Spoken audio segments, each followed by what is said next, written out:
Okay, so today we are going to be looking at place value and comparing the value of numbers with decimals. We're going to start off with a story problem here, and it says that the table lists some of the mountains in the United States that are over 2 miles high. How does the height of Cloud Mountain in New York compare to the height of Boundary Mountain in Nevada? So first of all, I want to look at my question, right? How does the height of Cloud Mountain compare to the height of Boundary Mountain? And I'm going to look over here, and I'm going to look at my chart, and luckily they've put Cloud Mountain and Boundary Mountain right next to one another, so I can ignore these other two for now. And I can just look at the two numbers that we have. Now, when we compare numbers with decimals, we're going to do it very similarly to how we compare whole numbers. We're going to start in the furthest place to the left, and we're going to make sure that those numbers are like the same or different, right? So here, as we look at these, our first digit for both of these is in the ones place, and it's worth 2. So these two numbers are equal, so we're not going to see any difference there. We're going to move to the 10th place, and here we have a 4 and a 4. Again, both of these are the same, so we don't have any difference. But when we move to the 100th place, right here we see that 9 is greater than 8, right? And so what that lets me know is that Cloud Mountain, with a height of 2 and 495 thousandths miles high, is taller than Boundary Mountain because it only has an 8 in the hundredths place. Now, I don't even need to look at the next place over because those places don't matter, right? Just like with whole numbers, the largest place where they differ is how we're going to decide which number is bigger. Here we are. We're going to take a look at two more. We have Cloud Mountain again, right here on the top with a C, and we're comparing that to Wheeler Mountain. Well, they've put it in a place value chart for us, which makes it really nice and easy right here. In the ones place, both numbers are at 2. We have 4/10ths for both of them, 900ths for both of them.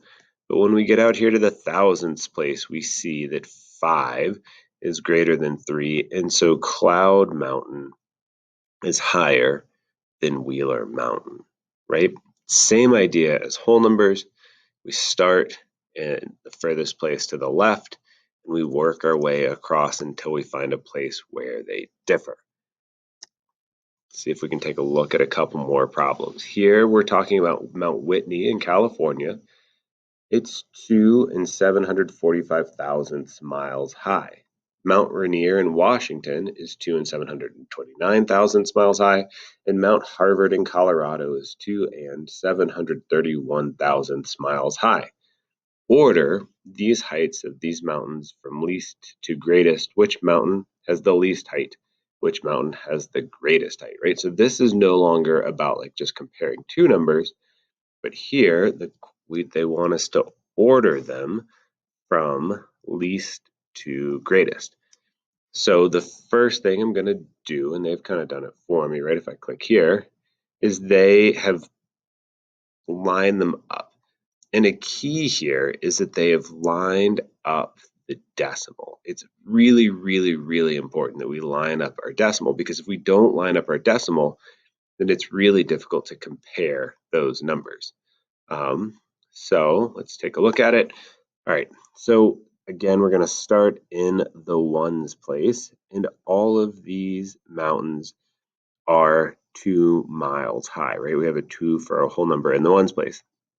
Moving over to the 10th place, all of these digits are 7.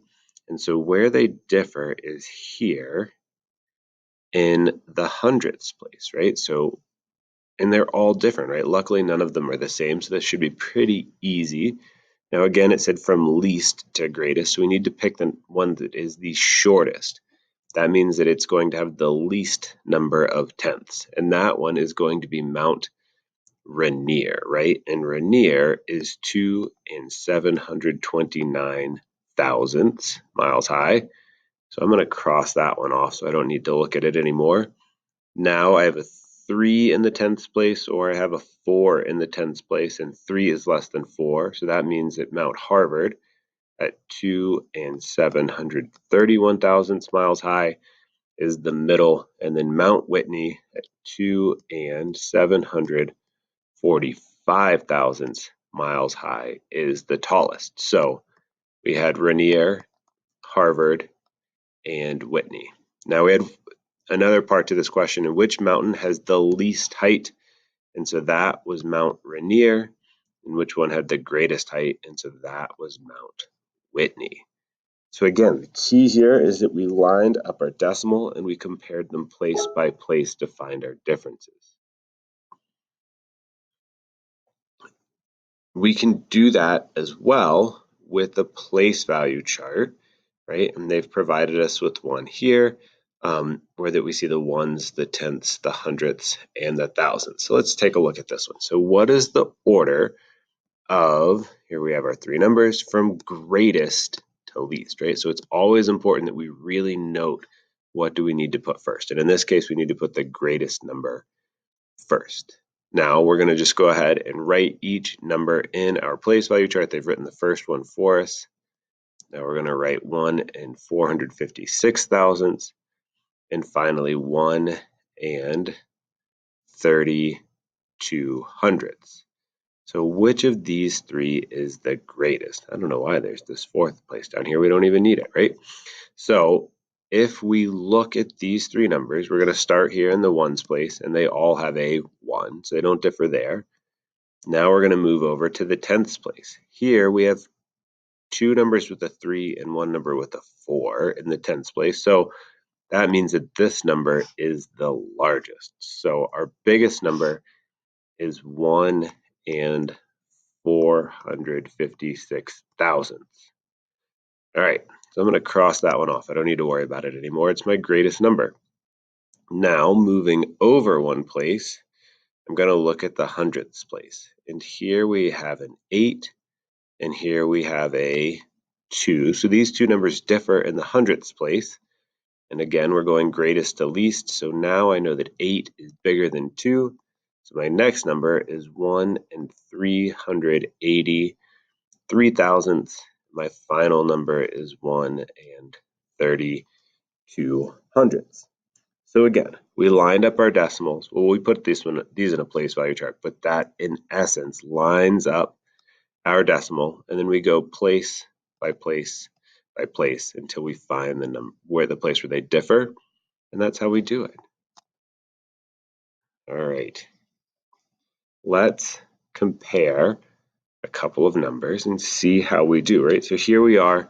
Here we're going to use our symbols, right? So we're going to use greater than, less than, and equal to, right? And this one in the middle is supposed to be equal to. It just kind of came out looking like the crocodile mouth. Again, remember the crocodile always wants to eat the bigger number. That's why his mouth is open in that direction. So just keep that in mind as we're putting our symbols in.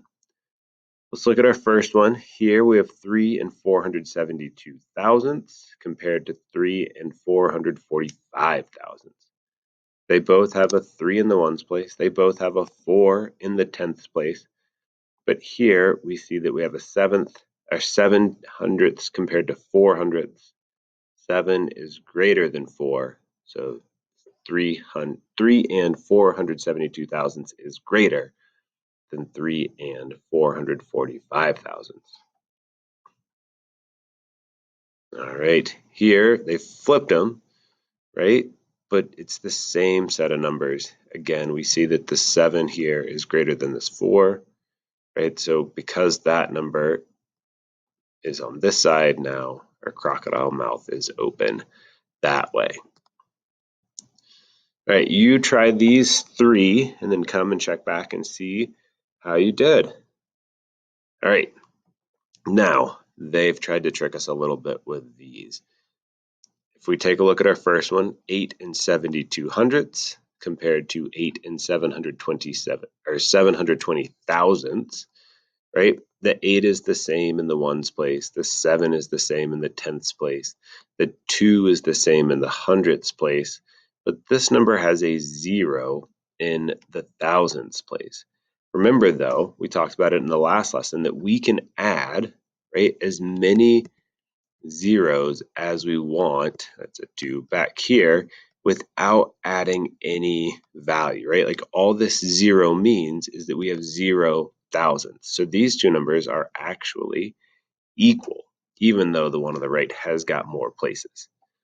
All right, next one, we have 5 and 4 tenths compared to 5 and 243 thousandths. Now, a lot of us might get confused because this number to the right has got more places in its value, or more numbers in like places, right? But it, just because it has more digits doesn't make it greater, right? We looked at that idea when we talked about whole numbers, right? If we like compared like 257 to 32, we'd say, oh, well, there are more numbers over here, so this is bigger. But that doesn't work when we're working with decimals. And the reason why, right, is because here we have a 5 in the ones place and a 5 in the ones place. But this is a 4 in the tenths place compared to a 2 in the hundredths place, right? And so if we were to like pull up our models that we've previously used, right, if we put 4 tenths here and over here, right, what was it? 243 thousandths. We can't do the 43 thousandths, but we can do 2 or 2 and 4, 2 24 hundredths, right? So right, this is less than this, right? 4 tenths will always be more than 2 tenths, even if we add some extra hundredths and thousandths to the back end of it. Another way that we can think about it is like thinking about money, right? And if somebody was going to give you $5.40 and somebody else was going to give you $5.24, which one's more? Well, 4 tenths is greater than 2 tenths. So 5 and 4 tenths is greater. And our final one, here we have a 1 in the ones place. This one is a 0 in the tenths, and this one is a 3 in the tenths. So that one's pretty easy there. All right, we're going to do one where we line up a couple or compare or order them from greatest to least, see how that goes, and that'll be our lesson for today. So here we are, we have 4 numbers. They want us to order them from greatest to least. Now, we could rewrite them and line up the decimals, or we can just go place by place. We have a 2, a 2, a 2, and a 2 in the ones place. So they don't differ in the ones place. They are going to differ in the tenths place. So here we have a 0, 7, 0, and 9. Right? So we're going greatest to least. So we need to pick the one with the biggest value. Well, 2 and 9 tenths is bigger than any of these other numbers. So 2 and 97 hundredths is the greatest. All right, so we can cross that one off. We don't need to pay attention to it anymore. Let's take a look at our next ones, right? So we can still stick with the tenths place here, right? Because here we have 7 tenths. So that means that 2 and 714 thousandths comes next. Now again, here we have 3 decimal places and here we only have 2, but because we have 9 tenths compared to 7 tenths, 9 tenths is greater. All right, cross that one off. Now both of these numbers that are left have 0 in the tenths place. Let's move over to the hundredths place. This one has a 0 and this one has a 9, and so 2 and 9 hundredths is the next number, and then that just leaves us with 2 and 7 thousandths being our least greatest number. Right, that is our lesson for today. The key here is just to remember that we need to go place by place. It's no longer just about which number has more digits in it, because as we see here, right, this has 3 digits, this has 4 digits, but this one over here, 2 and 9 tenths, is going to be greater than 2 and 0 tenths. So give the problems in our lesson a try, and let me know if you have any questions.